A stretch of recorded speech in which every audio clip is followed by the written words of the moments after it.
I want to be like, what the fuck are you expecting? It's a story, yo. Yeah, it's a story. This is a myth. There's a debate about whether scientists are saying too much. It's actually making people despair and not want to do anything.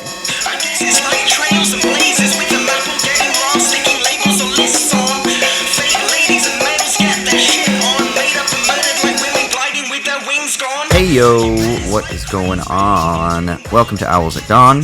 We are just two dudes from Southern California who studied philosophy, politics, and religion around the world and decided to start a podcast where we could bullshit with impunity. I am Austin Hayden Smith. And I am Troy Polidori. And this week we are going to talk about what was probably the television miniseries event of the year so far. Oh, God, this is going to fit perfectly into my shitty minute, actually, which will make sense in a second. But anyway, Chernobyl. We're going to talk about Chernobyl this week. Yeah, buddy? Yeah, it kind of was an event, right? Like most shows nowadays, especially on Netflix and stuff, people are watching them at different times, so it's not really a singular event. But HBO still has the capacity to do that. Yeah. I mean, because, Stranger Things 3 came out as well. But... And it took up a lot of social media space, data production, but it didn't quite have the same huzzah that the Chernobyl phenomenon had. I mean, it was pretty intense, man. So cool. So we'll get into that in a couple of minutes. But of course, before that, we want to do a couple of housekeeping things. So T-Roy, what's up? Yeah, so first of all, if you want to support what we're doing here at Owls at Dawn, you can go to patreon.com/Owls at Dawn and support us there. There's several tiers of support you can contribute to, and there's many different items and goodies you can get in lieu of your support, or for your support, including the monthly newsletter that we develop every month with extra sticky leave and extra shitty minutes, as well as bonus episodes when we release them intermittently. And what else do we do on Patreon? And then the Democracy Motherfuckers, yeah. which gives people access to be able to recommend an episode topic that we will discuss, which will probably start fielding suggestions, I would say, in the next couple of weeks for the next one. The last one we did was a 2-part series on the Zizek and Peterson debate. We did one before on kind of the philosophy of suicide, which turned into a 3-parter. What was the one we did before that? We end up doing series is how we've tackled these so far. I don't know if it's not supposed to be the way things are done, but it's become a trend thus far. So Dude, we'll see what happens. We are the gods of our own universe, so we decide how it's done. I keep telling you this. That's why we do this podcast. It gives me some sense of power in this crazy and disempowering world. And then also, we have our 100th episode that's going to be coming up here in the next couple of weeks. So that's crazy, Troy actually I know. It is. Well, you know what's funny? It's crazy to think that we've done 100 episodes, but then at the same time, we've also been doing this for coming up on 3 years. 3 years, man. It'll be 3 years this fall, won't it? Or for me, spring. For you, fall. I don't know. I was probably on drugs half that time, so I don't remember anything. Gosh, I don't remember. Yeah, I don't remember, but it's almost 3 years, which is crazy to think. But yeah, so 100th episode. And Troy had a good idea for what we're going to do, so I'll let him explain. Well, we'll see if it's a good idea. I think the outcome of the consequences will determine that. But what we're planning it was a lower bound, decent idea.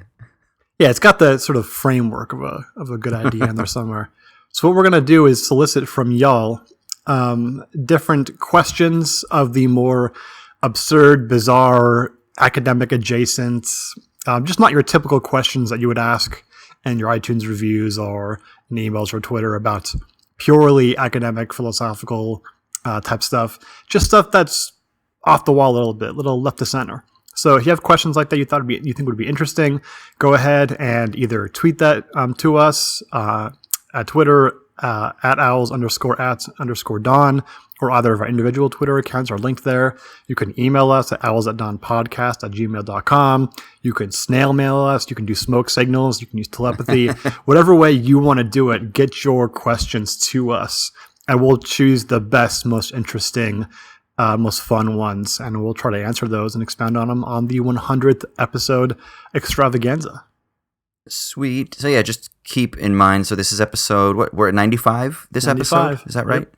So this is 95, so just think you got probably about a month to get those into us. And yeah. So shoot those on over as soon as you can. But you know what we got to do, Austin, before we start talking about Chernobyl in the main segment? Oh, I do. That's the Shitty Minute.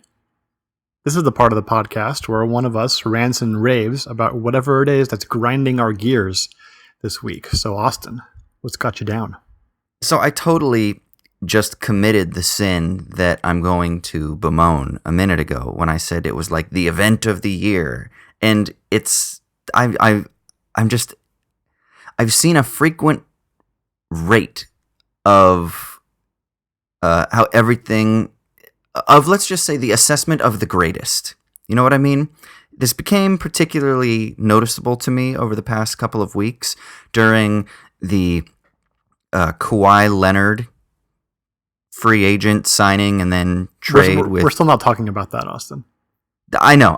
So, and real quick for people listening, I know we talk about basketball, but this isn't a basketball thing per se. So don't worry. It actually filters into so many other things, and literature and political events and moments in history, whatever. It's that we become so obsessed with like analyzing and assessing what the greatest is. But we don't just do it like once every 10 years or like once every 20 years where we have time to actually allow things to happen. We do it like every new episode of the sports show, or every new episode of the political talk show, or every new Twitter poll, or whatever. And it happens every day, all the time, multiple times a day from multiple sources. And it gets so specific that I find it so ridiculous, because it's not just, hey man, who's the greatest player, or what was the most important historical event, or what's the greatest artists that have ever lived, which is still, I think, inherently philosophically problematic in its own right. But it goes so much worse than that, because it's like, who's the greatest player at the moment? And then it's like, who's the greatest duo at the moment? And it's like, what's the greatest playoff performance? And it's like, who's the greatest duo under the age of 30? And then it's like, who's the greatest backcourt duo under the age of 25? And it just gets more and more specific. And you see this a lot in MMA too. It's like the greatest knockout, the greatest submission, the fastest knockout, the latest that a stoppage or a knockout has ever occurred in a fight. I mean, it's like this and it's partly because of, advanced analytics and stuff like that is helping us specify and analyze data in a different way. But I feel like there's like this real neurotic obsession. It's almost like this compulsive pathological obsession that we need to control the now. And I feel like this actually does open us up to a really maybe interesting symptom of hyper-modernity. So modernity sometimes is theorized as being a time in which there is a self-conscious awareness that this is the now, a time of enlightenment, right? Kant famously writes this essay, What is Enlightenment? Foucault writes a response to it. And, people think of Hegel as being like a philosopher of unreconciled modernity. And so there's a lot of questions about what is modernity. Marshall Berman writes this book called All That Is Solid Melts into Air, that is a response to the famous Marx and Engels quote from the Communist Manifesto. And so there are these different ways of understanding what modernity is, but one of the ways is that it has to do with like this self-reflective or self-conscious awareness that you are in like the presence of the novel, or presence of enlightenment, or present of a moment that is filled to the brim with potency for the future. And so what I wonder if what that does is that sort of denigrates the value of the past to becoming just pure instrument. It's just something that is instrumental in order to just validate how special and how important the now is, which then feeds into our tendency to need to be able to assess what the greatest is, because we are now at the pinnacle of the mountain. We can now look back and we can now kind of eradicate all the importance of the past. We can assess what's the greatest now, and then of course add to that recency bias, which comes where it's like, of course LeBron's the greatest. We don't even think about Bill Russell. Like, who remembers Bill Russell, right? I do. Yeah, we talk about Will. We talk about Magic. Yeah. Did Troy say I do? Is that what you just said? I do. But we don't think about greatness of the past or these great historical events. We forget things, which makes a lot of sense. But I also wonder if there's this larger sort of symptom of not just modernity, but hyper-modernity, where we are constantly like reinforcing our place so that we remind ourselves and reassure ourselves that our place in the now is important, that we can make that scientific, technological, instrumental assessment of our place in the cosmos. And maybe that's because we don't have really like a deep attachment to tradition and to like a deep history and a deep past and to community and to traditions, like cultural traditions as much as we used to. And so this is maybe a way that we can kind of re-legitimize ourselves in a sea of postmodern skepticism that has kind of dismantled the legitimacy of those previous things that did previously ground us. You know? So it's just like a weird thing that is annoying as fuck that I think has larger symptomatic implications. So that's my shitty minute. Yeah, so I think there's a couple of different strands going on in what you're criticizing here. It seems to me like the common underbelly or the common bad guy is kind of a teleological notion of history in the sense that viewing the past as simply an instrument for producing the now and a sort of necessary connection between the past and the present. And that I agree with certainly is a problem, and that seeps into basically, I think, anything from sports to media to politics and everything else, right? You can see that as a common thread on, I think, both the right and the left in politics, and so it seeps into everything in culture as well. But I guess maybe I'm not quite seeing the connection between that and this tendency to sort of overanalyze and filter every bit of data down to the nth degree for like talking points. So the stuff you started with talking about the greatest TV show and the greatest, duo in the NBA or whatever else. What's the connection between those two, or is there not a connection? I'm missing something. I mean, I just wonder if there isn't like a kind of neurotic obsession with needing to assess that is from our vantage in that history, and that's maybe a characteristic not just of modernity, but of what some people are referring to as hyper-modernity, which is sort of in the wake of, it's like postmodern efforts to re-legitimize. So if postmodernism is the sort of skeptical dismantling of tradition, meta-narrative, connection to the past and tradition and things that previously grounded people's places, whether or not that is true or that's just kind of like itself some sort of fabulated image is up for debate, but let's just buy that narrative for the moment. Then maybe hypermodernity is this effort to sort of perpetually re-legitimize ourselves at this rapid rate where we are constantly needing to assess our place in history so that we can kind of ground ourselves in the wake of the sort of raising of all of such grounding. And so I'm wondering if instead of using tradition, we're using analytical tools of quantification, extensional quantification, and that's what the obsessional neurosis is. That analysis and like algebraic equations and shit like that in the form of historical assessment through the sort of discursive use of the greatest lists, that if that isn't a form of sort of neurotic obsession. Oh yeah, I think it certainly is. But there's some like Lacanian enjoy your symptom there, right? Like, you remember that scene in American History X where Edward Norton and the African-American guy in prison are debating who was better, Magic Johnson or Larry Bird? Yeah. And it's great. It's an awesome scene because they actually kind of come to respect one another despite still being annoyed with the other's sort of intricacies of their behavior and whatnot. But yeah, that's like nerding out can be fun, but I do wonder if like that nerding out phenomenon, which I think everybody loves when it comes to the specific things that they care about in life. There's something that's like captured and twisted into this like perverse form in modern media culture where it's taken too seriously and there's like fighting over it and it's monetized and it's no longer like this kind of thing you do for fun in your free time. It's just like we call it bullshitting, right? Just bullshitting. It's hard to do that now because everything's taken too seriously and everything is a way to monetize your image, and everything can get you fired from your job if you say the wrong thing. Mm. And the greatest lists, they sort of what's the word I'm looking for?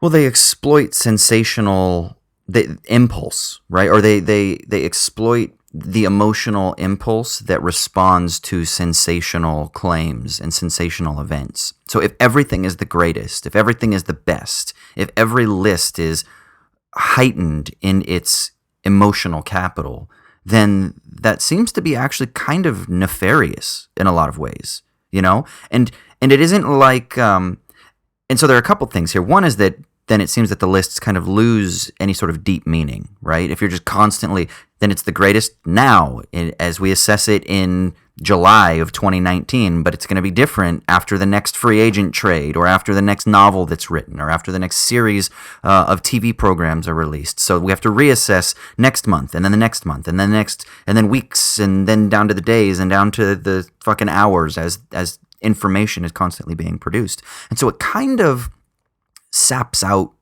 the deep meaning of the superlative of best and greatest, right? But then simultaneously, like you say, that doesn't mean that all analysis or that all assessment or that all judgment goes out the window, because in a sense, I think there is something inherently, no, not in a sense, there's absolutely something inherently human about reflective consciousness and the way that it synthesizes things and takes the kind of spread of sense data into manageable bits. And so this is actually a form of that. But what you say is actually quite interesting, because that adds a sort of another causal mechanism into maybe why it is that the rate of analysis or assessment is so intensified. And I think that's the thing I'm responding to more than anything. Not the tendency for humans to be like, wow, that was a really lovely evening and the best night of my life sort of thing. But it just seems that there's like almost a pressure that is being imposed upon us to assess everything as being the best moment, the most impactful moment, the greatest moment, the best person, the best this, the best that. And I don't know, it just seems to sap a lot of the meaning of the words, and it saps a lot of the meaning of the process of assessment. Yeah, I wonder if maybe there's definitely something inherently human about overreacting to positive stimulus in that sense, and thinking, dropping these superlatives when they really don't belong if you had reflected longer on it and got more distance from it. But then you kind of just let that go, right? It's ephemeral.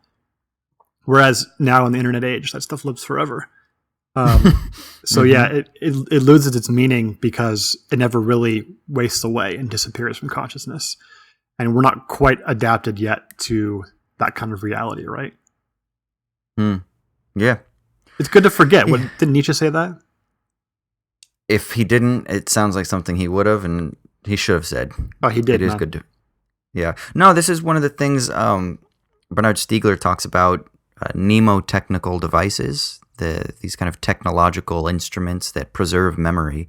And I've been thinking a lot about how we are just saturated in the age of the internet with mnemotechnical devices that it won't let us forget, that everything that has ever been said, everything that has ever been recorded, it's all preserved. And in a sense, that's great because we have access to a wealth of information that we would have never had access to in previous human epochs. But in a sense, it is limiting, like you say, that we should forget, because we are constantly, our landscape is constantly being structured by these mnemotechnical devices as they sort of frame and orient how it is that we face the world at every given moment. And then the larger the field of mnemotechnical devices is fleshed out and is beefed out, the greater the intensity and the greater the rate of demand and the limits that they set and that they impose upon us.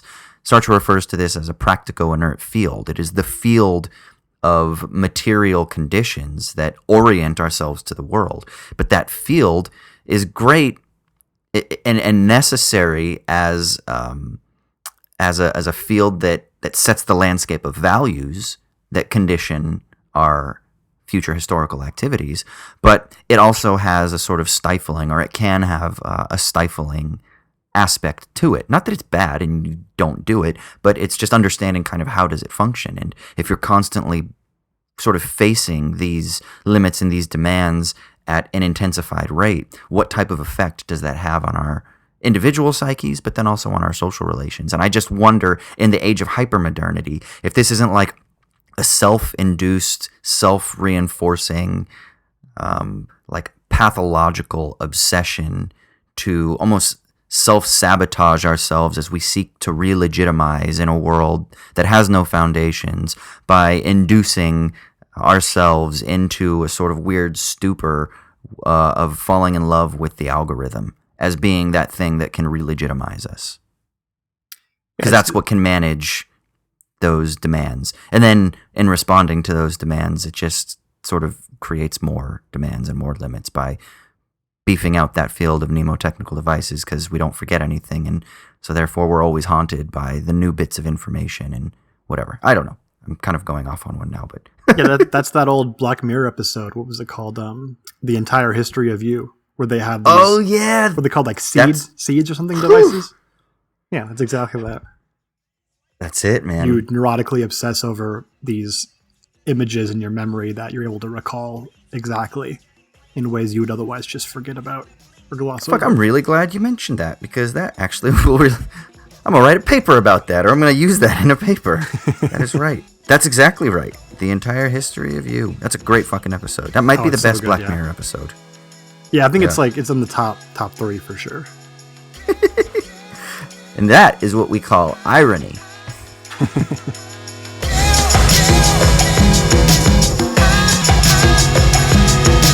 All right, so should we jump into our main segment here? Yeah, dude, let's do it. So we're talking about the HBO television miniseries Chernobyl. And I think before we start talking about it, there'll be spoilers. So if you haven't seen it, go watch it. If you don't know, it's based upon the historical event in 1986 in Chernobyl, which is in modern-day Ukraine. And it involves a nuclear reactor exploding in a way that was seemingly unpredictable, given the previous knowledge about that kind of nuclear reactors. I believe they're called RBMK reactors. And the sort of bureaucratic albatross that's exacerbated the dangers of the situation, as well as the investigation done by scientists in the Soviet Union to find out what happened and what can be done about it. And the series has been met with pretty much, I would say, a consensus of acclaim, universal acclaim from media critics. Is that correct, or have you seen little cracks in that? I mean, it's pretty much a consensus. Yeah. Yeah, like I think on IMDb, it's the highest rated TV show of all time. No, it's new, so that will do something. But I think it overtook like Breaking Bad and Game of Thrones, and that may have changed by the time we're recording this. But I know previously at some point it was rated that highly. So yeah, it's and deservedly so. As a television series, as a media creation, it is top notch, incredibly enjoyable. I found actually what's kind of astonishing to me, and I think a really positive events in sort of television history, is Chernobyl, while it's obviously a kind of a Hollywoodish creation, right? It takes you seriously as an adult viewer, at least more so than most really popular evental type television series, I think. There's, in the final episode of the show, there's an entire section of almost the entire episode, which is basically like an educational lecture on how the reactor exploded. That looked like someone who was trying to develop their very first PowerPoint before the age of PowerPoint. And so I appreciated that a lot, amongst many other things about the show. That said, there has been some negative criticism of the show, mainly as far as I can tell coming from more left-leaning circles, academic types, who are criticizing the Hollywoodization of the show, which, even though I think is less so than almost any other property out there, and probably less so than you would imagine a series about Chernobyl would be. It still exists. It's still definitely glossed over, and details are taken in sort of ideological directions, which are pretty clear upon reflection. And so I guess I've sort of said my piece about what I enjoyed about Chernobyl as a media creation. Before we get into sort of the negative aspects of it and what we think about those, did you have a pretty similar reaction to the show as a TV series? Yeah, I mean, I think there are a bunch of ways that we can assess it. I mean, one, I think it's an interesting anomaly in the the body of work of the writer Craig Mazin, who previously is a writer of mostly comedy films. And so all of a sudden he comes out with this. I mean, like Identity Thief, The Hangover Part 2, Hangover Part 3. Then he also did The Huntsman, Winter's War, which is, I think, the sequel to the Snow White and the Huntsman film with Charlize Theron and what's her name? I can't remember, from Twilight. Anyway, my mind is, Kristen Stewart. I have friends that have huge crushes on her that are like, come on, Austin, we talked about her for hours in bars before. I'm like, I know, man, I can remember.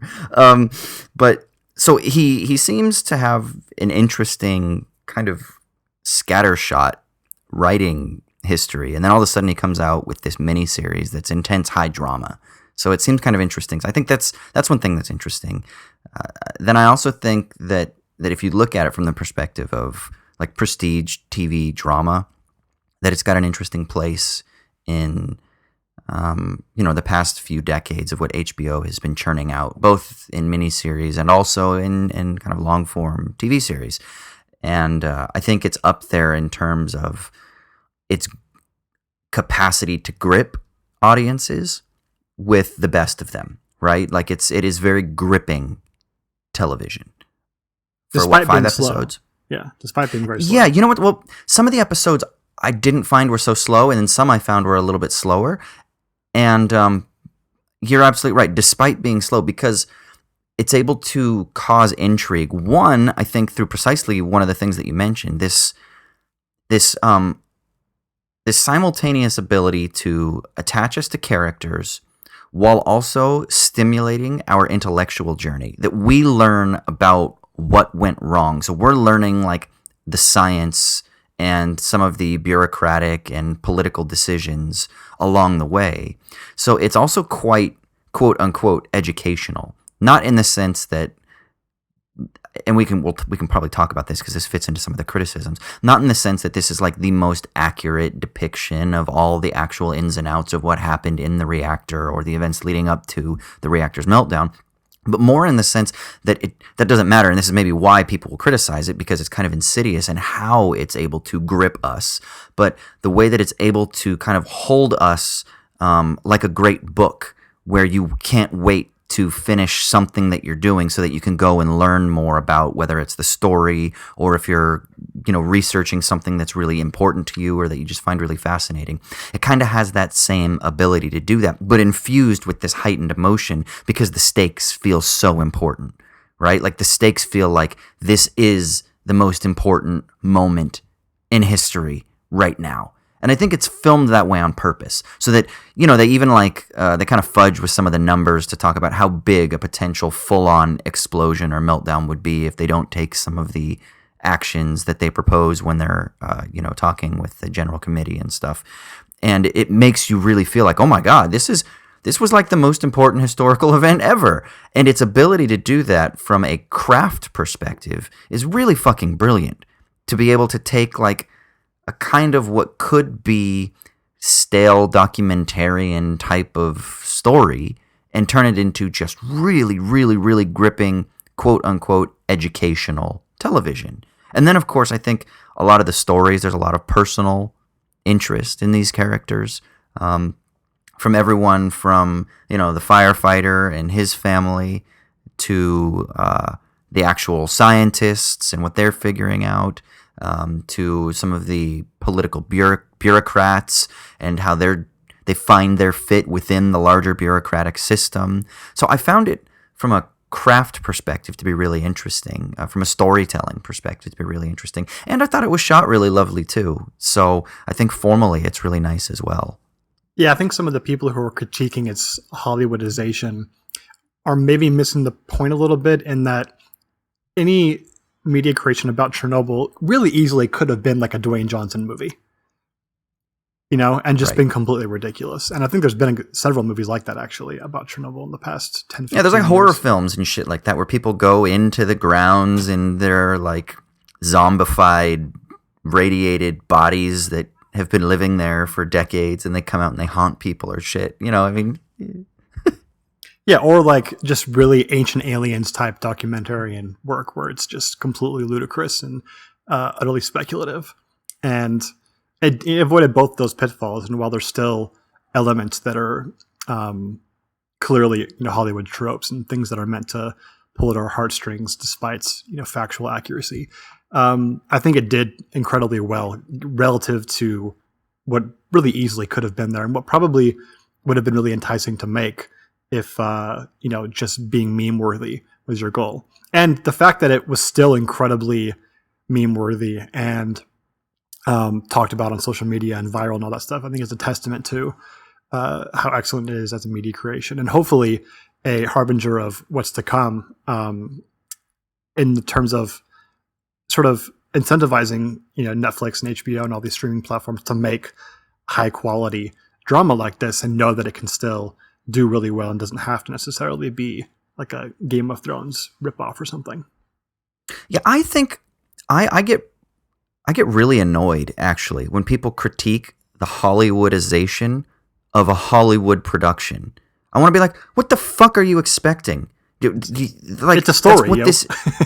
Yeah, it's a story. This is a myth. This is literally a myth. Everything that is ever produced out of a film studio is a myth. No matter how true to real events they claim that it is, no matter if their source material, they're all myths. They're all fables. And that's the point, is that when we tell stories, we shouldn't go in with like our scientific lens and be like, but that scientist wasn't really one scientist. There was a team of scientists.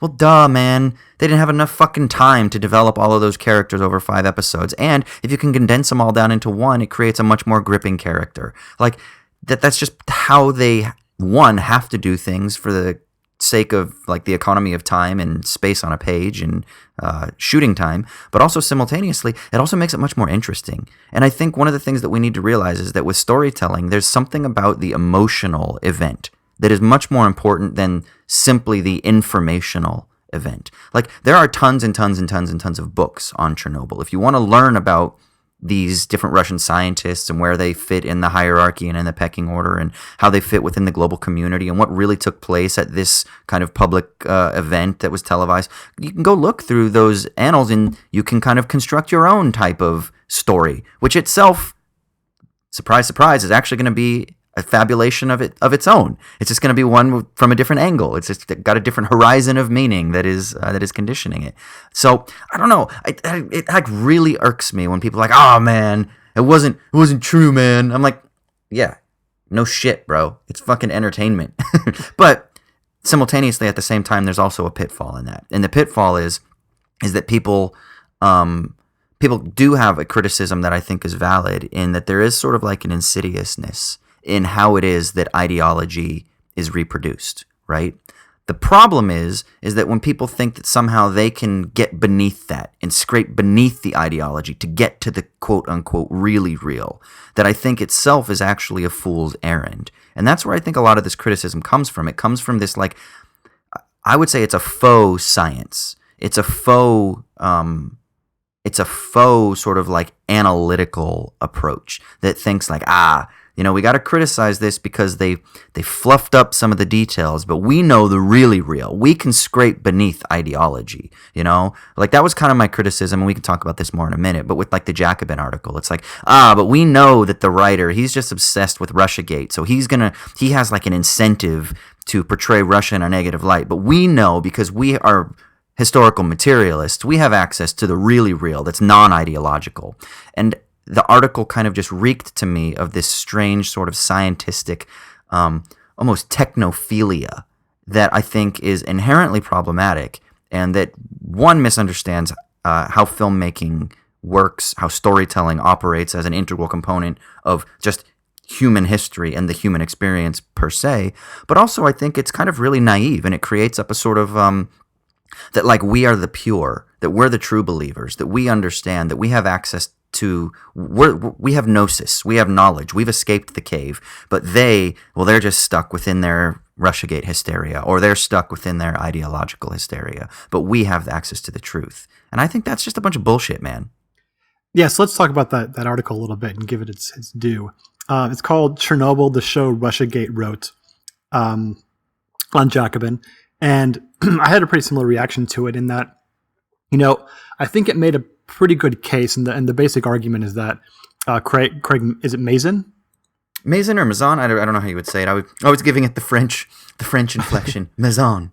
Yeah, Craig Mazin is an American filmmaker who's done mostly comedies in the past, and he's been pretty successful, but this is certainly a new avenue for him in sort of high drama.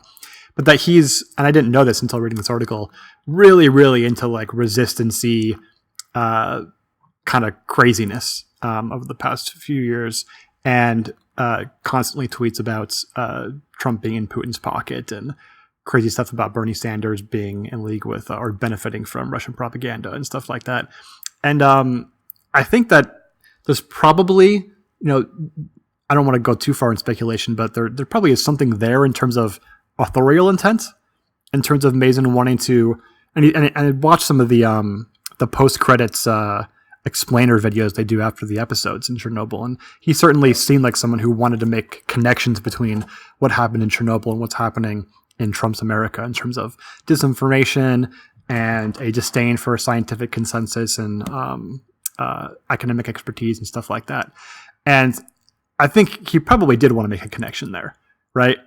But then the important thing I think is none of us thought about that until we actually like read about his history and stuff, right? The Chernobyl as a TV series, as a cultural product, exists completely outside of that, such that there were some times where it's pretty obvious that they're making connections between, this catastrophic event happened in large part because of Soviet bureaucratic nonsense and sort of tropes about the Soviet Union and stuff like that. But I think Americans are pretty damn used to that. But also, it exists totally on its own without any of that resistance-y Trump type stuff in it, and you could definitely watch it and not get any of that, and not really care about that, right? And sort of take different sort of moral lessons from it about the importance of independent scientific expertise and stuff like that, or just really simply like the heroism of regular people, which I think was like a pretty constant theme throughout the whole thing. And I thought that the article really just kind of was a non sequitur. So the creator's a little bit nuts. Wouldn't be the first Hollywood guy to be a little bit nuts. I think they kind of all are. They're at least the ones that are constantly on coke, right? So if we're going to sort of disparage and throw out a cultural product because the creator had some nefarious intentions behind it, I think we basically have to burn like all of our records and DVDs. Yeah. Now I did see an interesting take adjacent to this type of take from Allison from Red Menace on Twitter, who said, and I'm going to butcher it, but this is a paraphrase. She said, it's interesting with Chernobyl and Stranger Things 3 coming out, that it's not a spoiler if I say this about Stranger Things 3, because it's literally set up in the first episode. So, but go watch Stranger Things 3 because it's fun. But anyway, it is interesting that there are kind of these critiques of socialism, and it's almost as though, that like liberal progressives are kind of expressing their fear of socialism to try to denigrate it, right? And I was like, see, now to me, that's kind of a more interesting take on this, rather than, Craig Mazin is just this Russiagate guy, and therefore Russiagate is all over, and so there's this hysteric Russiagate nonsense that's underlying Chernobyl, which might be there. But I think what you definitely get is a sort of like a resurgent criticism of centralized planning, and a criticism of bureaucratic institutions. And at the same time, that what that means is a heralding of some form of freedom. And in the case of Chernobyl, that form of freedom comes in trust science, man. Like, just listen to the fucking experts. So there's like a technocratic logic. So I think a much more interesting criticism of Chernobyl would have been to criticize that technocratic logic that science has the answers to the real truth, the really real. Like I was talking about earlier, interestingly enough, when I was talking about the criticism that the author of the Jacobin article is like, no, we are non-ideological. We have access to the really real because we're historical materialists and we understand how to analyze historical and structural powers. And so that's that part of it was kind of like a parody of Jacobin articles, right? This product is not historical materialist enough for me. yeah, exactly. And I don't know. I just thought it was kind of funny. But I also then add that other layer that I do think that you can even criticize the show itself for also taking a similar stance that Craig Mazin is offering us with, like, no, man, the technocratic scientists, they're the ones who have access to the really real, right? So there's like this weird obsession with the really real. The TV show is obsessed with the really real because the scientists have it. And then the criticism is that, no, it's still too ideological. The really real is our historical analysis, or our historical materialist analysis. And it's like they're all fighting over who has access to the really real, which I think is kind of funny. But with that said, I do think that there are two things, and you mentioned this kind of a minute ago. There are two things that I actually want to add, or we'll just say one thing. The one thing I want to add is like a rebuttal to what this TV show is offering. I actually was overwhelmed, not with just the kind of maybe it being a sort of psyop for Russiagate cover or some sort of kind of appeal to like non-ideological technocratic wisdom, but rather I thought something that also came through in the show that was really stark for me was the power of human community to come together. And that was actually probably the strongest element that hit me. Yeah, I hear that, totally. And I even tweeted about it. And I said, there's going to be a lot of criticism about like Russian bureaucracy and Soviet state socialism and the control that the state has. I said, but man, these fucking people love their community in this TV show. Like in this series, the way they're depicted, I mean, people are willing to die over and over again for the motherland or for their fellow brothers and sisters, for their comrades. Now, you might say, but yeah, they're compelled into it. And yeah, they're human beings that are thrown into an impossible situation. So the question is how do you respond in an impossible situation? And I thought one of the things that maybe I hadn't thought of before was, and this goes to the heart of how we understand freedom, right? Is freedom just, are you free without any restraints whatsoever, or is it free within conditions, and how do we understand the debates between these various forms of freedom? And obviously, I don't ever think that there is such a thing as unfettered freedom. I think that that's just a sort of like bullshit illusion that people tell themselves to make themselves feel better about the truth of what freedom is, which is a much more complicated and sticky embeddedness where you're thrown into conditions that are not of your own choosing. So if that's the case, intensify that and say that it's not only that you're thrown into a situation not of your own choosing, but it's an impossible situation.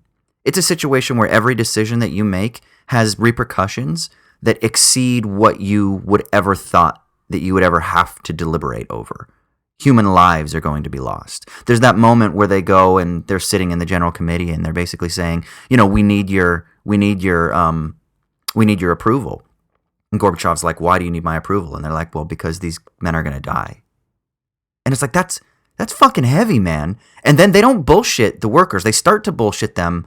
And then the one guy stands up, that's one of the worker guys, and he's like, so stop bullshitting us and just tell us how it is. And they're like, yeah, you're probably going to die, is basically what they say, right? And then the guys volunteer anyway. And then you have the coal miners who go and they volunteer knowing full well that this is likely going to lead to cancer or other sicknesses, respiratory issues. And I was like, what's amazing? That was the best example of full frontal male nudity in the history of television, by the way. That was awesome. That was awesome. I know. I got worried though, because I was like, what happens if it's just like the wrong swing of an axe? Like, I understand the temperature, but just put some skivvies on at least so that you can just protect the hanging and flapping around from getting caught on shit down there, Yeah, Hollywood again, over-dramatizing.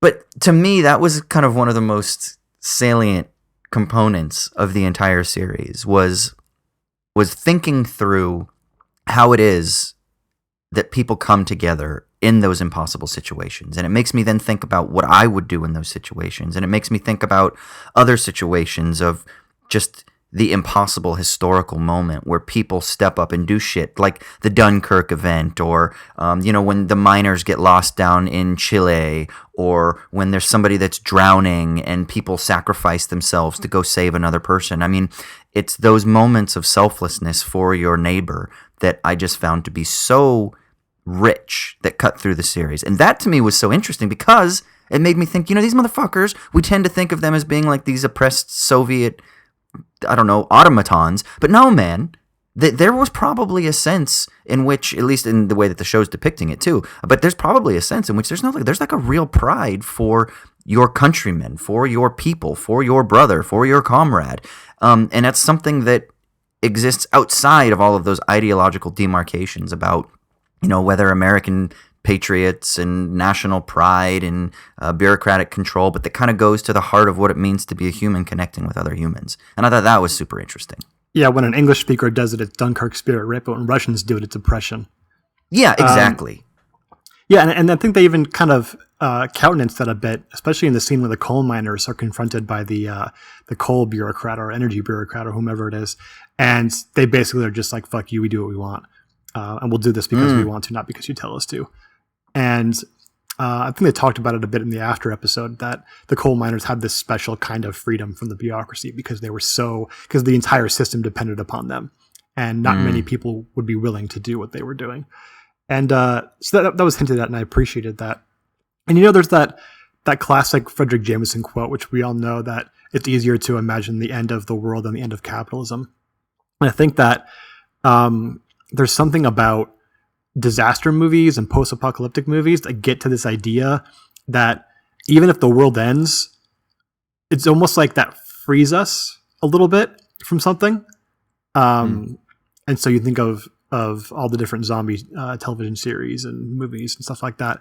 And there's something like almost relieving about being done with modern civilization, because then you kind of get to make yourself as you want, even though technically your freedom in terms of the options available to you are very strictly limited and are much more finite than they are in modern society.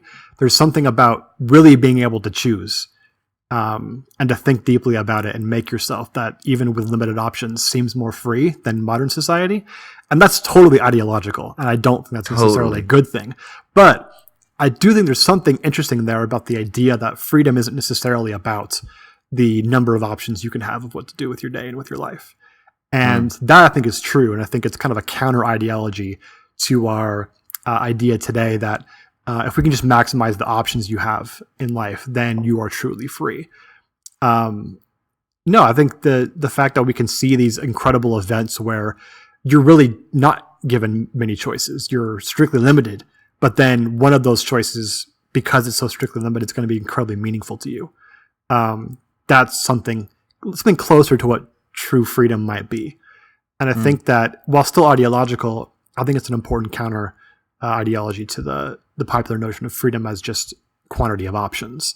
And so while it's played out and is certainly a Hollywood trope, stuff like Dunkirk and Chernobyl, I think, does those things effectively. And it's, great television, it's great filmmaking, and it affects us so greatly because it sort of plays with that notion that seems alien to us today, where every single day is exactly the same, and we're kind of forced and coerced externally to do the exact same things as everybody else, and not really truly get to explore who we are or what we can be in a meaningful sense. Yeah. I've been thinking about this a little bit lately in kind of mapping this onto, I kind of mentioned it earlier, but to how it is that we use like linear algebraic equations and algorithms in pretty much everything now, right? And that we're kind of relying on the algorithm, the capital A. But I've been thinking about this also maybe in relation to disaster films. And one of the ways I've been thinking about it is a lot has been written on like zombie films in particular, how zombies are like the symptom of the real of capitalism, right? And there's a bunch of other stuff written on how zombie films relate to capitalism as well, like the proletariat and shit like that. But one of the ways is the psychoanalytic reading is that zombies are like the expression of the real, or a symptom of the real. And so I've been thinking a lot about how it is that we can think of disaster films in general as kind of speaking of a similar tendency of this kind of like excessive beyond that is threatening us constantly. And so our response is to sort of mitigate the beyond. You know, in finance, they call it risk management. And I think in the form of narrative storytelling, we call it like pathos or like a protagonist's story arc, the 3-act structure. I think that is a kind of linear algebraic equation for how to manage uncertainty. The hero's journey is precisely that. It's this person that is faced with a life-disrupting event, and the person then goes through a series of sequences, highs and lows, to achieve a target, and in the end learns something about him or herself and has therefore become changed in the world and could never return back to the world because the world itself is also changed, right? So there's a sense in which this journey has to deal with that uncertainty of the beyond that is threatening them. And disaster films do this in a very potent sense. And so you take a film like Zombieland, or you could take a film like Chernobyl. And I think we could even read them side by side. A film like Zombieland, one of the things that's so appealing to me about a film like Zombieland is you get a crew of 4 people who are in an impossible situation. Everyone else has become a zombie. They're very different people. They're differently equipped. You know, you got like the aggressive killer guy. You got the person who's neurotic with all the rules. You've got the kind of like clever, quippy young girl. And then Emma Stone's character, she's kind of there. She doesn't pass the Bechdel test in her character, maybe. No, maybe they do. The film does, I guess. They do have at least one line of dialogue between her and the sister where they're not talking about boys. But no, her mission is to protect her younger sister, right? That's her mission. And so she will do whatever it takes to protect her younger sister, to get her sister to be happy, to get her to have some level of enjoyment outside of this impossible situation that is threatening them with terror. So they each have their like differently assessed or differently, they have their different capacities within the situation. So each of them have a different like pricing model, or they have a different solution to the equation, let's say. But nevertheless, it's all about this setup of a narrative that when they all come together, it's like with your powers combined, I am Captain Planet, that each of their individual equations aren't sufficient, and then together somehow they can overcome the real that is facing them. They can keep it at bay a little bit, right? And I think there's something interesting also in how Chernobyl is doing that. And Chernobyl ultimately is asking questions. It's why didn't we have the right algorithm in place, or why didn't we have the right algebraic equation in place to prevent this disaster? And so then the solution for Chernobyl, and this is where you just said a minute ago, it's ideological. The solution for Chernobyl, I think, is that it is ideological precisely because it's saying, well, trust science. Science is that solution so that we can mitigate disaster moving forward. And then you as the viewer, I think us as the viewers are supposed to watch this and be like, okay, so this is where the Soviet Union and their bureaucracy, because they're incompetent or whatever it is, you know, maybe there is a criticism there. This is where they failed, but this is where we can learn from that failures because we trust science. So whether we then look forward at the crises of climate breakdown and the ecological crises of biodiversity and acidification of water and agricultural farming runoff that are confronting us at the moment, and the plunder of our oceans and things like that, we can look at all those things and we can say, okay, well, we're facing a crisis that itself is a symptom of this kind of like, or that is an expression of excess that is facing us and haunting us. But we just have to have the right tools in place to fix it. So what are the right tools that we can use to employ to fix it? And I think there's something interesting in how these types of narratives kind of almost condition us to think that there's only a certain set of tools that we can actually use to solve the problems. And it's, in this instance, it's, you know, through trust science. And then in the form of like a Zombieland, it's like form community and have different people around you that have different skill sets that you guys can all come together and you can overcome these problems. And so I think there's like a criticism here to say that there is something kind of like interesting and pathological about it. But at the same time, I think there's also something quite interesting where we could say, no, but there is a way that we do need to figure out how the fuck that we're going to kind of confront the excess of the beyond or the horrors of the crises that are going to constantly face us. And how do we respond in those situations? Yeah, so there's an interesting comparison here between what the show sort of builds up as the main antagonist, right? It's sort of the Soviet bureaucracy. And how you would compare that to sort of ecological disaster that's sort of coming on us today, right? Which seems obvious in terms of the temporal placement of the show, right? It's happening now for a reason, and clearly the creators intended for it to be a bit of a morality play for us to learn something from today, right? So the way the show sets it up is that the Soviet Union basically just would not, under any circumstances, admit that it made a mistake, because by doing that, it would show that it lacks certain knowledge. It doesn't have a sort of a universal God's eye view of historical progress or whatever. And then people will lose faith in it. And over the long term, that would be destruction of society or the bonds that hold together the Soviet Union, right? And so that's sort of the logic of it, right? Which we've seen in countless other critiques of Soviet Union and sort of top-down socialism like that.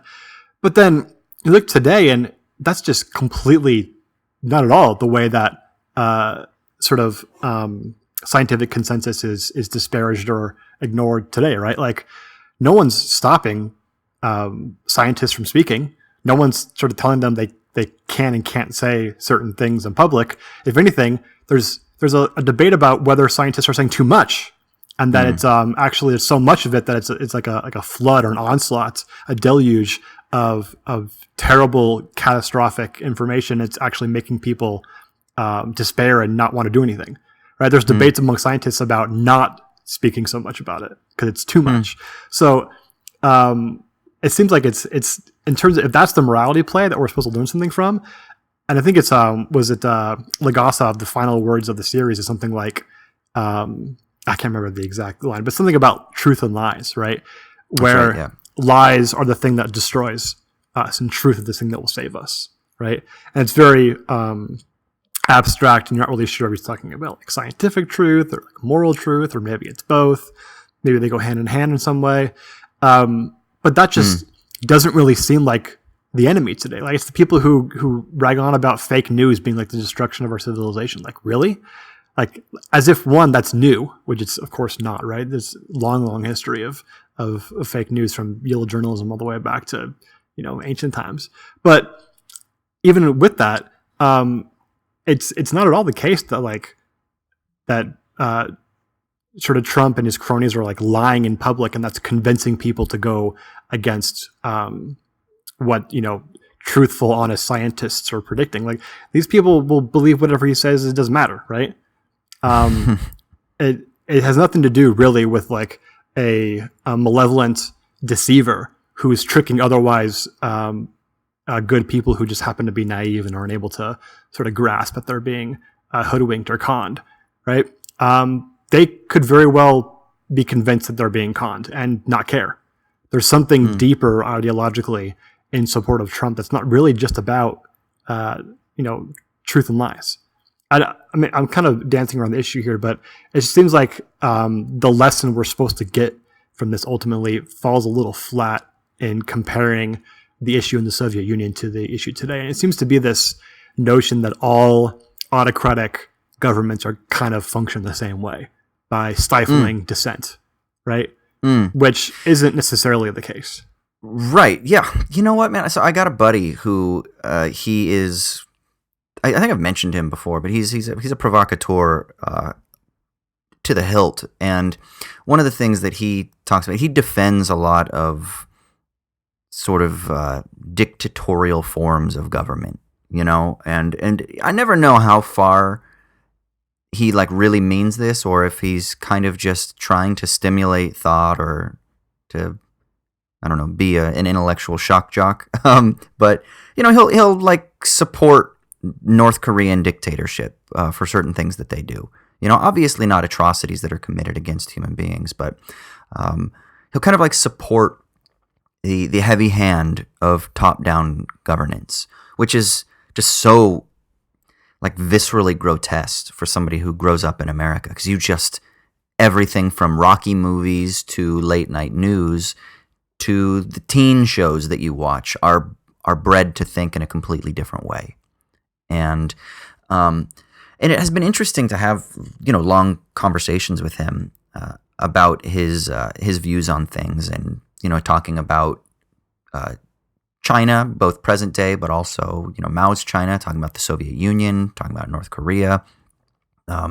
He's from India, so talking about certain things going on in India at the moment, and then also historically, and then talking about things in the United States and now throughout Latin America. And I don't know, man. I think it just isn't so black and white, right? That somehow top-down systems are de facto evil. That top-down systems somehow are inherently suppressing of the most important component of what it means to be human, which is your individual freedom to consume and to choose whatever product you fucking want, which is how we think freedom is expressed. And I don't know.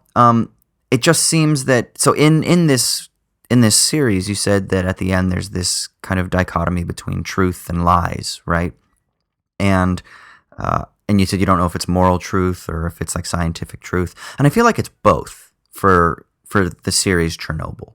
It's that the criticism that the show is trying to level against top-down state socialism, bureaucracy, is precisely that they didn't listen to scientific truth, and therefore that led to moral failings.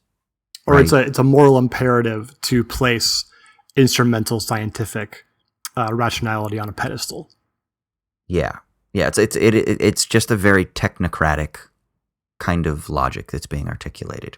I absolutely think that. I mean, like, for me, that was a very heavy theme that persisted in each episode, and it kind of culminates in that courtroom scene, and you're like, yeah, okay, I get it. I see what you're saying, writers. But I think there is something really important to kind of think about that relationship between what is true, what is false, to what extent should scientific rationality actually govern our societies. And I'm not saying that we shouldn't listen to science, for people that are listening. I'm trying to do the annoying philosophical thing and just linger for a minute without trying to make an assessment. Because do you remember when, and this was, I think, your shitty minute, when Neil deGrasse Tyson came out and was trying to argue for rationalia, right? And we had a long discussion about what was insufficient about this technological, instrumental scientism as being like the foundation for a society. And I think it's really important for us to kind of think through those things, to think through this relationship between truth, between falsity. What is falsity? What are lies? In what instance are we going to kind of tolerate things that are kind of bullshitty? And in what instance are we not going to tolerate things that are kind of bullshitty? Because in a sense, a lot of the claims towards truthiness, let's say, the capital T truthiness or rationalia, there are lies embedded within that ideological position as well. The question is, we need to seek out where those divergences are, like where even those things are ideological, where they're sort of covering over the truths, the whole truths, or other elements, whether it's like sins of omission or sins of commission. There are things that are being left out or things that are being violated in every sort of like discursive or ideological position. So I think it's just important to seek out where those points of divergence are from within every embedded context, without just simply front-loading it and saying any kind of top-down bureaucratic system is necessarily going to cover over truth, and that any sort of supposed bottom-up approach, like science, which isn't really entirely bottom-up, there are top-down measures that impose upon scientific consensus as well, right?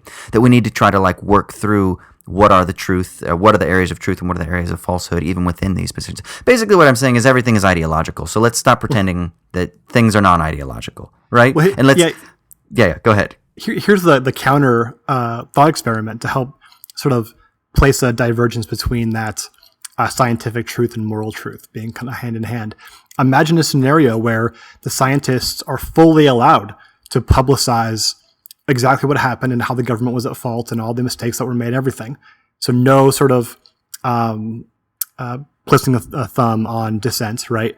And then when asked for a response, the government just says, oh yeah, we're building anti-radiation shelters for the rich and for government bureaucrats.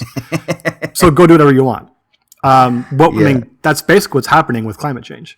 right? It's basically we're building these shelters, and the people in the third world and in the southern half of the globe can just fend for themselves, and the rest of us, we're going to be insulated from it with little pockets within the global north of where people will suffer.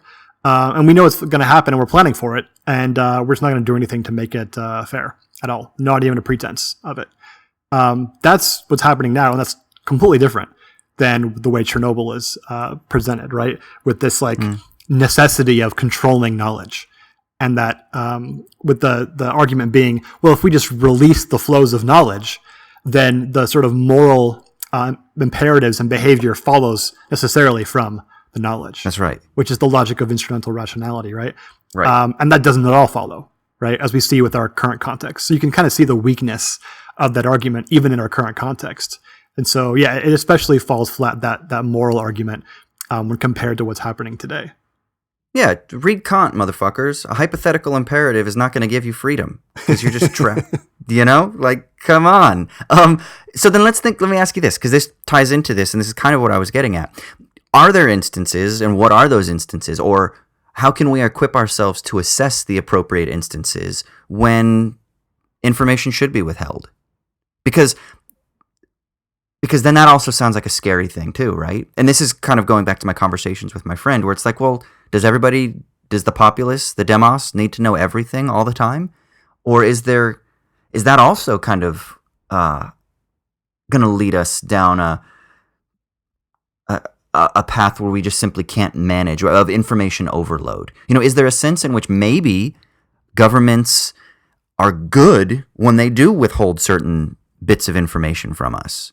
But then does that be like, oh my God, Austin, what the fuck are you talking about? No, we have whistleblowers for a reason, because the governments are fucking sneaky and they're going to lie and they're going to run false flag operations, or they're going to be plotting behind our backs to misallocate resources for defense contracting, and then they're going to fudge the numbers. You know, I mean, what do you think about this? Is there a sense in which it is good to sometimes not have transparency in government? Yeah, so I think being an annoying philosopher means answering a question by problematizing it, because there isn't really an easy answer to it, right? Yeah. So it seems to me like this question gets down to the problems of ideal theory versus non-ideal theory, right? Okay. So ideal theory says probably something along the lines of there's an imperative for governments to be transparent and open to citizens, right? That's a kind of a classic Rawlsian thing, right? You can't really execute your duty as a citizen unless you have the appropriate information about what you do and the effects it will have and that kind of stuff. Right? And there has to be a level of fairness between people and their government when it comes to the level of information given them. But the non-ideal theory tells you, well, what do you do in a scenario where some people will die, but because of the irrational fear of nuclear radiation, telling people about it immediately means it causes panic, and that actually creates a worse situation.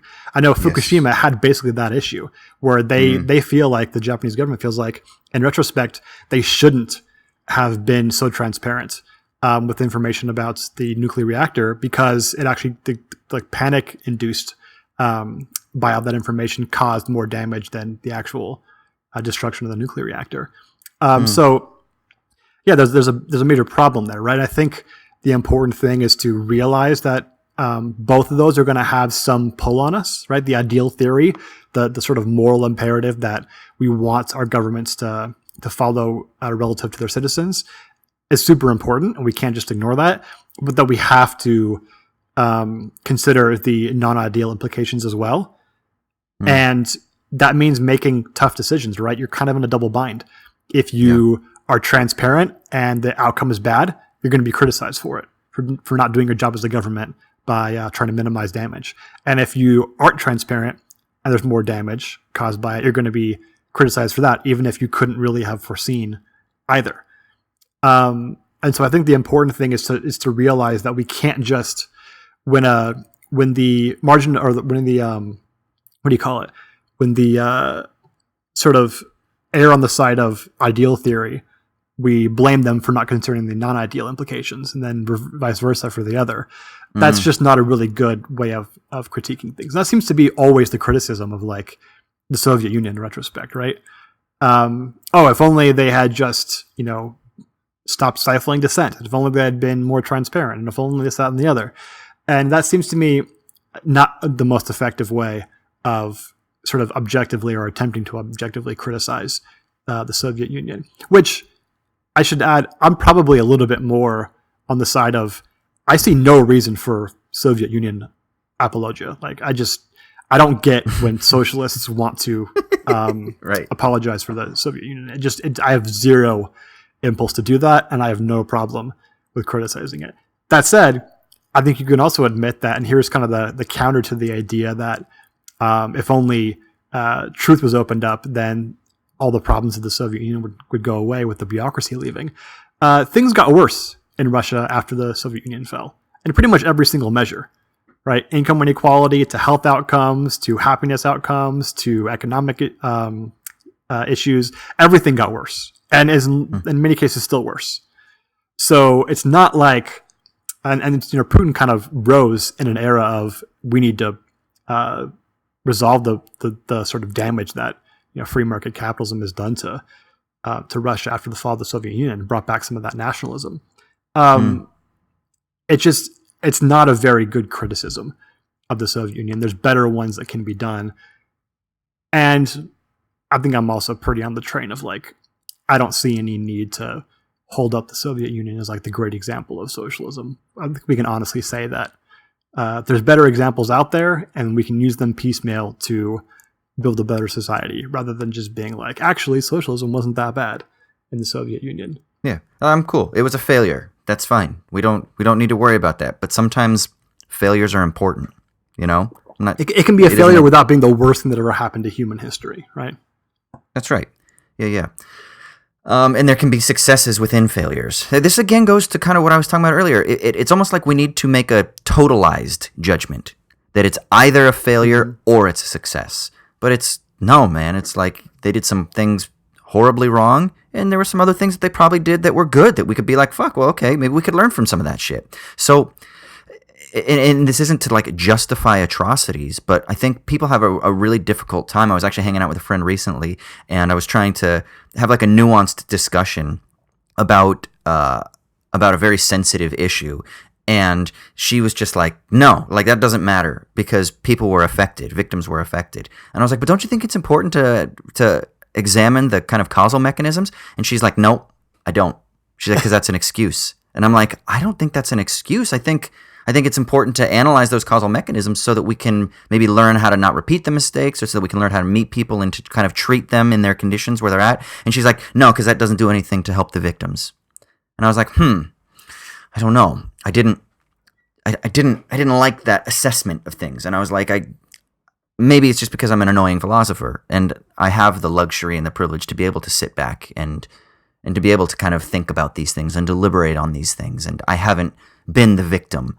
And so I'm not seeing it from the victim's eye. So in one sense, I could totally see where she was coming from. And she did have a point. But in another sense, I think she also was kind of missing on something that I think is important for us to really kind of to make sure that we aren't just rushing to judgment and brushing aside, rigorous analysis of the actual causal mechanisms so that we can prevent those things from repeating in the future, which I think is extremely important, right? So it's kind of, maybe it's this double bind again, that we're constantly in a double bind in all of these situations.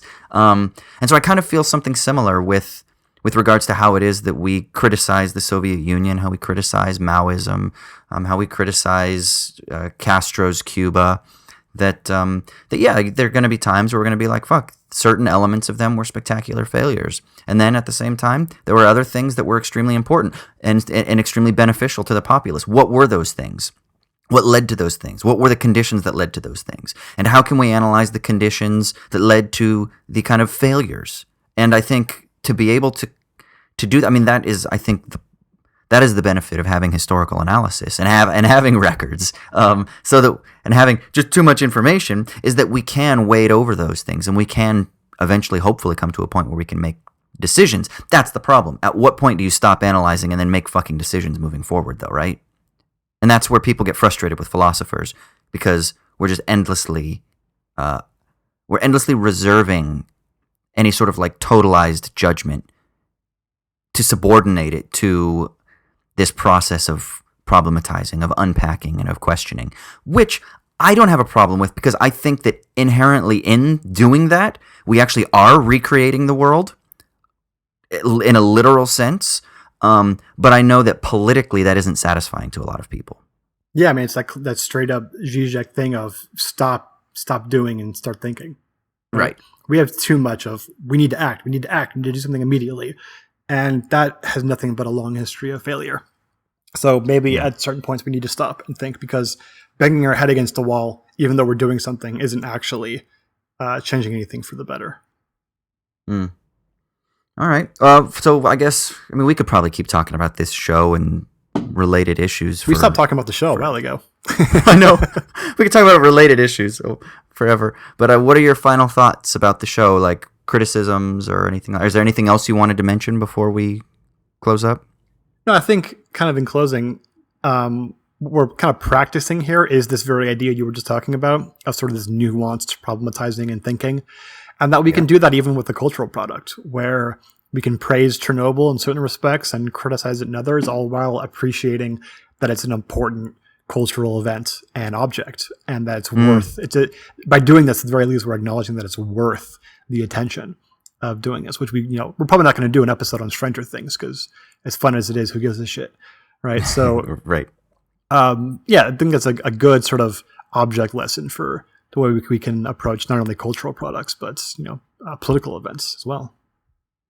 So on the I Dig This Movie podcast that I do with Kier, this past week, the episode will be up, in the next few days probably, we did a film that is, in the cultural war sense of the word, that is problematic because it's an adaptation of a Bret Easton Ellis novel. We did The Rules of Attraction. Did you ever see that film? No, I didn't. Of course, you know Bret Easton Ellis, though, and he is not one to shy away from taboo subjects or from despicable characters and from despicable actions of his despicable characters. And he will display them all in their gratuitousness, right? And one of the things that Kiera and I were wrestling over was, can you have a good film that is, like, unethical? Like, is this a good film if there is something problematic about it? And I don't just mean that I'm capitulating to kind of the terms of the culture war. I think people know that I'm not primed in that way. So when I say that, it was really interesting to watch it in the context of certain issues that are going on in cultural debates at the moment, but also just with having a sort of more sensitive lens to violence on screen and to there are depictions of date rape on screen, and how they're handled, and what is the line between like the glorification of these things and also this being like a quote unquote realistic depiction of college life, of privileged upper class college life. And it was really interesting because we came away and it was a very sort of like, the conversation struggled a lot for us because I think both of us were uncomfortable. And I think part of it is that we were uncomfortable with admitting to ourselves that we enjoyed this cultural product that we know is inherently problematic, which was also interesting because we kind of, admit that to ourselves throughout the course of the discussion. But then simultaneously, it led to that sort of like larger question is of, can there be a piece of art that you say that it isn't always ethical and that we can't totalize it and just say like X is Y, like Chernobyl is good or Chernobyl is ethical or Chernobyl is moral. Do we just need to kind of do kind of artistic experiences and cultural artifacts? Do they require a different lens of analysis? And I would say they do. I think it's extremely actually imperative that we don't just reduce cultural media to X is Y. On the whole, well, let's say for the most part, I do think you could say that someone like Logan Paul is a douche, and I think that's fair. But no, even still, like even something like Logan Paul's podcast or the YouTube video that he puts out, like, is there something interesting? Is there something important? Is there something culturally resonant about these things that we need to kind of pause without just simply dismissing it and, kind of plugging our nose and saying, ew, no, get it away from me. And again, I don't know. Maybe it's because of my privileged position, that I've had so far in my life. I mean, I'm sure there is. I'm sure someone could easily level that criticism against me, and I don't deny that. I perpetually want to be shown those areas where I am blinded to my own sort of biases, let's say. But it is something to consider, and I did think it was an interesting conversation. It kind of makes me think something similar with Chernobyl. Yeah, it's a super interesting question. I think I agree that there's a certain sort of leeway that we give to artists of all kinds when it comes to the sort of morality of their creations, being a little bit more open. I think Kierkegaard actually makes a really fun argument in the Philosophical Fragments about that idea, giving more leeway to artists in the moral sphere. But at the same time, that doesn't mean that we give entirely, like it's a complete free-for-all, right? Like I think there's certain films that are just straight up exploitative of certain people and people groups, and that's, I think we can judge as a moral failure. So there's maybe a different sort of rules of judgment that go along there. And so exploring what those are and the reasoning for them, I think, that's a super interesting question. Yeah.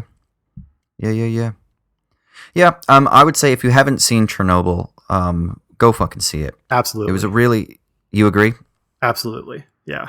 Yeah. It's definitely like I'm so bored with a lot of formulaic Hollywood productions, and this is one of the ones in recent memory that I was not bored for a second. Like I think I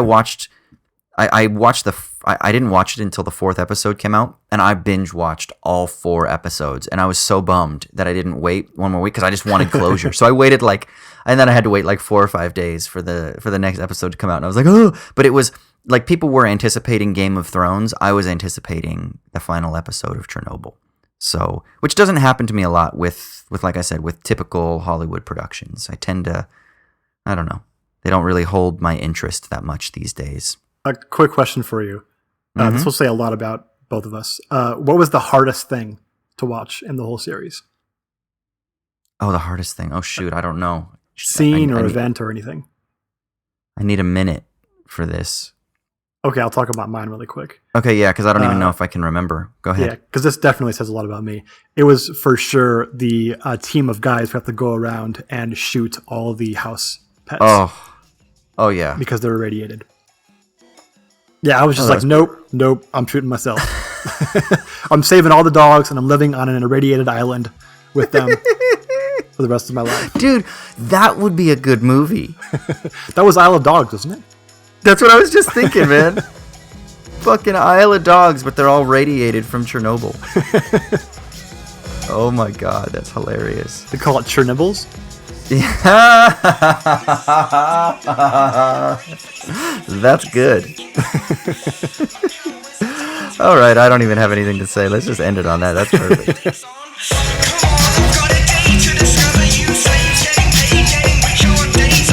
All right, sweet. So now we're going to go to our final segment of the episode. This is the Sticky Leaves. This is where one of us gets to share something that is giving us meaning in a world that is oftentimes sensed to be devoid of meaning.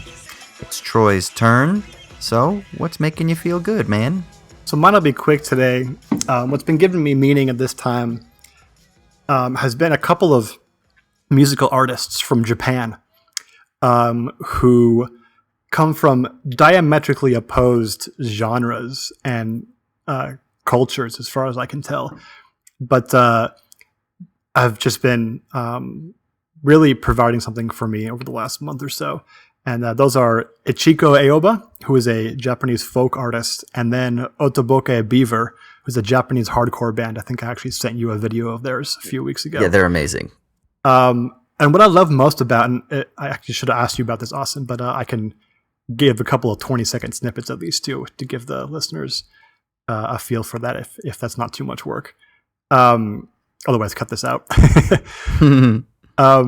What I love most about this is, both sort of guitar-laden, quiet, ambient folk on one hand, and then hardcore on the other, are American creations, right? American English-speaking Anglo-American creations, in large part. I actually don't know if that's for sure about guitar-laden folk, but at least dominates the 20th century folk cultural sphere. And so Japanese musicians taking on, in unfortunate terms, culturally appropriating these genres of music, because Japan has a fairly alien culture compared to some of the West, means that it does not sound like cookie cutter copies. They twist and mangle and shred these cultural styles into something completely new and different and unique. And they're also incredibly talented. And you put those two things together and you get really, really interesting music and art. And I think that there's this push. I don't want to overestimate because I don't think it's as strong a push as some people think, but for sort of not doing this sort of cultural appropriation, not doing the sort of stealing from other cultures thing, which is in some respects, I think, appropriate, because there's certainly a case when you can exploit another culture, especially one that your own culture has sort of oppressed. But this, I think, is an example of how that can be awesome, right? And how all cultures are blends of other cultures from the past. These two groups, one artist and one group, have really just kind of rocked my world musically over the past month or so. Ichiko Aoba, for one, plays this really sparse, minimal folk music. There's actually a wonderful video on YouTube of her playing on a giant rock. She's just sitting on a giant rock playing songs in front of like 50 people somewhere in like the sprite-filled forests of Japan. The forest spirits enchant her and make her play beautiful I want to music. be there. Yeah. Yeah, it's straight out of a Miyazaki film. And she's a really good guitarist and it's incredible how her voice is it's like super high voice, very light and kind of fey and like that stereotypical Japanese style. But it's also very strong and cuts right through the guitar playing, which is unique. And I'm not like an expert on acoustics or anything, or an audiophile like that, but it really seems unique in the way her voice is able to cut through the guitar, even with it's the properties that it has being so light. And then Ataboke Beaver is just this insane hardcore band. Oh, yeah. Like, imagine if Sleater Kinney just stayed in a house and did drugs for 5 years and then came out with new music. This is what Ataboke Beaver would sound like. They are extreme, they are crazy, and they're really good musicians playing hardcore music. Just go and look for any video on YouTube of theirs and get a taste for. They even combine like bits of J-pop into like really extreme hardcore, which is insanely fun. And so, Japanese appropriations of like American or Anglo-American rock music has a long history of being great. From one of the greatest sort of doom metal or drone metal bands, Boris, Japanese band, their all-time classic. Boredoms, classic hardcore punk experimental band. Fishmans, as a Japanese instrumental kind of shoegazy rock band that's an all-time classic. There's a new artist named Haru Nemuri. Not many people have heard of her, but she does like combinations of J-pop and ambient music and experimental music and punk and all sorts of crazy stuff. And that I really love. So check out all the different kinds of weird experimental Japanese rock and pop music, because there is a shitload out there that's awesome. How do you spell the main two that you recommended? Yeah, so Ichiko Aoba, I think I'm pronouncing that correctly, but I might not be, is Ichiko and then Aoba, Ichiko Aoba. And then Ataboke Beaver is Otoboke and then Beaver. Yeah, you did. You sent me that one video. I can't remember what the name of the song is now. What's it's Don't Start My Fire or Don't Light My Fire or something like that. That's a great fucking song, man. Yeah. I listened awesome. to it like 10 times, and then I was like, I want to see if they do this live as well as they do it recorded. Have you seen any of their live footage? I have, but I don't remember if I've seen that song or not. They're just as crazy live. It's fucking awesome, completely. man. It's fucking crazy. I love it. I know. I would totally see them live. I saw them. I think they were in an English speaking country. I don't remember if it was the UK, Canada, the States, or Australia. I don't think it was Australia, because I would have gotten excited because I was kind of looking to see if they were going to be here anytime soon. But yeah, they They look like a great time live. I would totally fucking see them live. So, yeah. Would you ever live in Japan? I don't think I'd ever live there. I don't think I have the... Well, maybe I would. I don't know. I haven't been, so how can you really say? Have you been to Japan?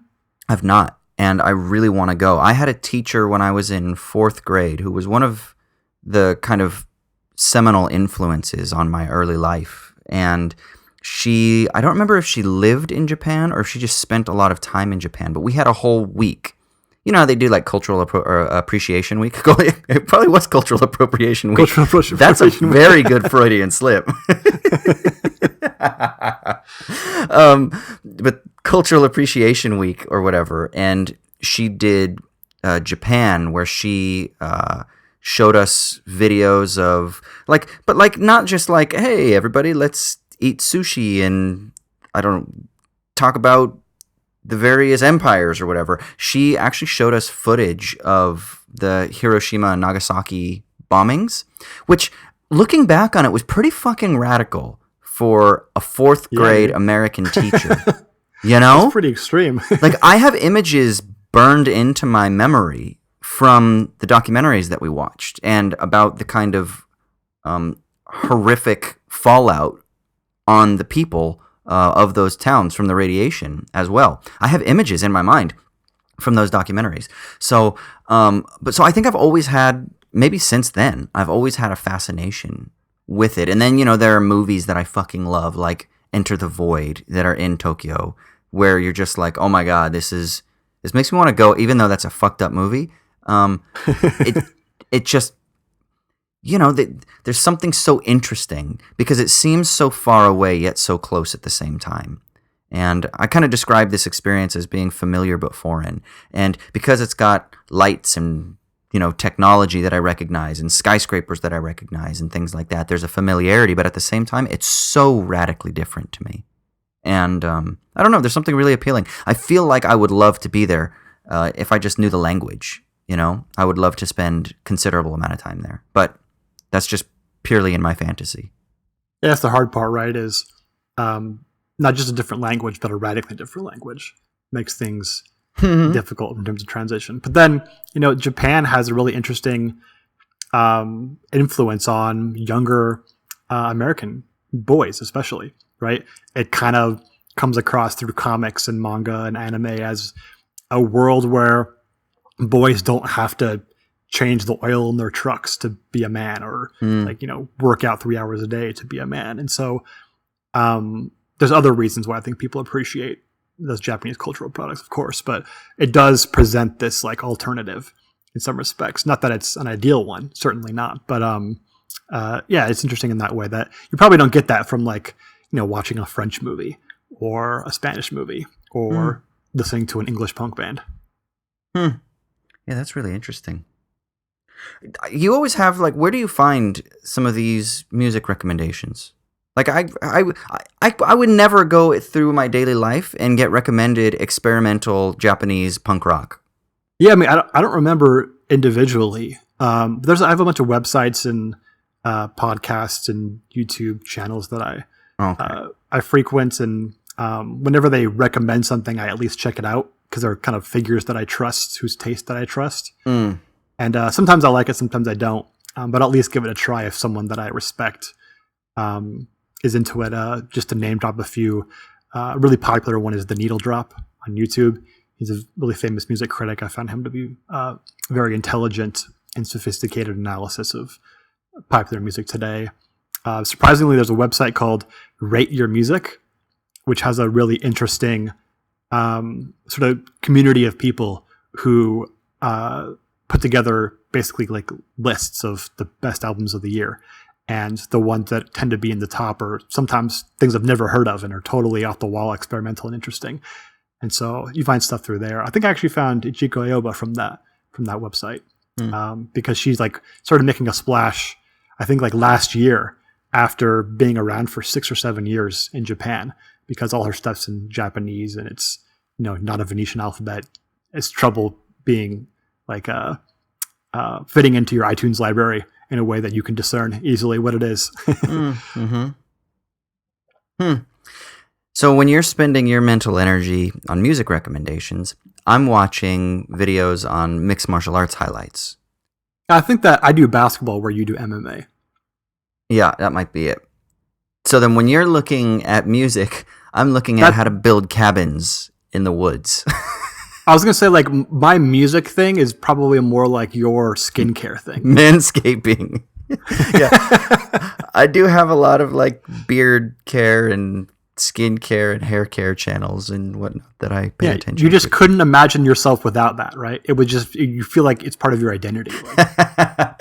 Whereas you know what, dude? MMA and basketball for us is like, it's just a purely like expression of joy. Yeah. Yeah, that's true.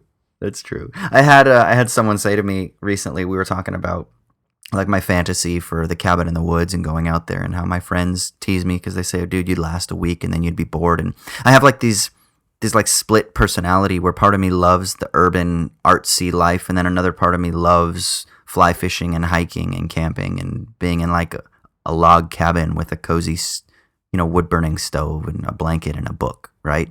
Like, and he was like, well, maybe you should just figure out how to get that image of the cabin in the woods in your daily life. And I was like,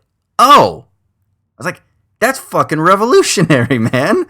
I was like, that's, yes. What does that mean?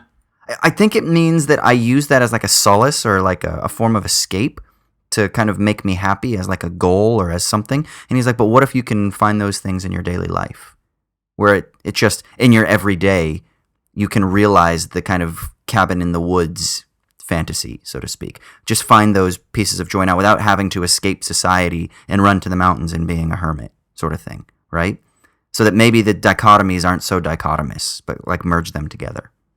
Yeah, or you just build a transporter and then that solves your problem. Fuck, I mean, that's... Snap! I'm there. Timeshare that cabin in the woods, bitch. I know. All right. We'll go ahead and wrap up the episode there. Thanks, man, for recommending that we chat about Chernobyl.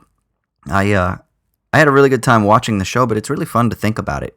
And I didn't think much critically about it after watching, but when you mentioned that we should talk about it on the podcast, then I started to kind of organize some thoughts together. And that's always the sign of a good TV show, too, if there's a lot to chew on afterwards. So thanks, yeah, especially on the good and bad side, right? You can exactly get a nuanced picture of it. Yeah, and I love the idea that that we can think critically about these things, but without dismissing them. You know? Yeah. Like people oftentimes ask me like who my favorite philosopher is, and I'm like, well, it's really hard for me to say because like what does that mean? My favorite in what way? Because there are things that suck about all of them, and there are things that are amazing, about some of them. So I'm like, there's nobody that I'm like, oh my God, Deleuze is it. That is what philosophy is. You must listen to everything he says. No, man. I mean, some of that shit is crazy, and there are things that I probably don't even realize now in my study of Deleuze that at some point in the future I'm going to be like, that is just fucking wrong, or who knows, but it's always so nice to have those kind of those piecemeal interpretations of bits of media or information or figures or whatever. So yeah, I enjoyed it. Yeah, dude, amen to that. So if you want, you can follow us on Twitter, owls_at_dawn. As Troy said at the outset, you can email us, owlsatdawnpodcast@gmail.com. Get those questions ready for us. Shoot those things to us. You can support us at patreon.com/owlsatdawn. Get access to bonus content, newsletter, bonus episodes, as well as being able to recommend episodes for future chats for Troy and myself. What else? You can catch us on the internet at owlsatdawn.com if you want to drop a comment about the episode, as well as other places. I don't know, Insta, Facebook, wherever else. We're probably most of those places. I think we're on Stitcher now, right? We are on Stitcher now. That's whatever that means. Yes, I was going to say that. Thank you. Yeah, we're on Stitcher now, so you can find us. If there are any platforms that we're not, like, I don't know if we're on Deezer yet. I don't know if, does anyone use Deezer? Hit us up. Let us know if there are places where we should be that, like, make it more convenient for you, because we want to make sure that it's easy. for however it is that you listen to your podcast content. So hit Not us up. too easy though. Not I too. mean, in a classic philosophical sense, we think that the work of it's constitutive of the enjoyment. So How about we make the access to the episodes easy, but then the mental labor during the episode is where the work comes in. no, we got to be like an underground punk band from the '80s, dude. Like we release one 7-inch, and then you got to find us live at a basement of a dive bar somewhere, or else you're not going to catch us. See, you gave a romantic take. I was thinking in my mind of the De Beers Corporation and how they monopolized the diamond supply through like restricting supply. That's what I was thinking. I was like, well, that sounds fucked up, but I like your romanticization of it better. That's right. That's right. All right, sweet. Well, I think that's pretty much it, dude. Yeah? Just one more thing I can think of. What's up, man? Das Vidania, Amerikanski. Yeah, yeah.